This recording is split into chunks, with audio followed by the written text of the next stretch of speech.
there's companies with all of this that still get hacked.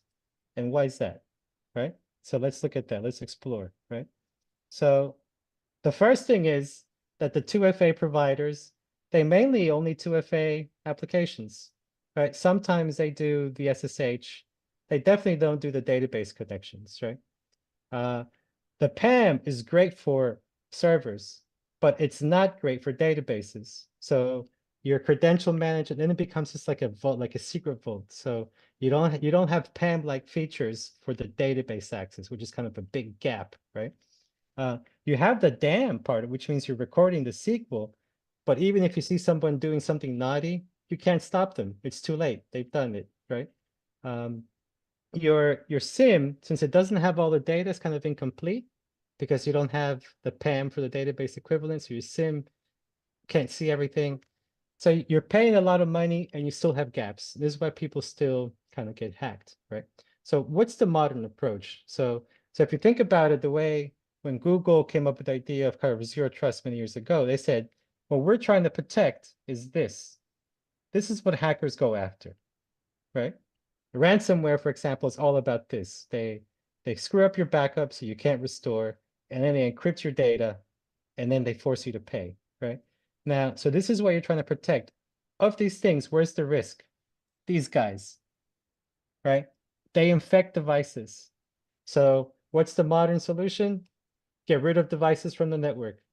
Done. Right? Simple. Yeah. What's the best way to avoid your teenage daughter from getting pregnant? Don't have a teenage daughter. I was right when I was working in the US and we did a lot of stuff with the government contracts. I was in an undisclosed classified location talking about classified, assets, and the general wanted to get data from the assets we wanted to do like an analytics project for these assets, and the general was like, no way, because he was like, what's the best way to make sure that the bad guys can't get into a database is don't have one, right? This is like, 15 years ago, no databases, right? So the best way to secure your network is to not have your devices on a network ever. And that's what zero trust, the first part of zero trust is, right? There's no lateral movement between the people doing, going to lunch and watching anime and stuffing stuff up. Anyway, so what is the modern approach? Well, obviously we get devices off. Obviously, there's no master network either. Everything is a separate network, right? Now, you can roll zero trust inside. Let's say you love your corporate network, you can keep that, and you can do this inside your corporate network, which is what some companies do, right? So it's quite easy to do. But basically, your firewalls are now simpler firewalls. You don't have to have this super expensive, complicated firewall, and your rules aren't shifting as much because they don't have a lot of business rules in them. Very simple. That makes them very robust and not brittle, right? Then you still implement your things. You have your 2FA, your Active Directory.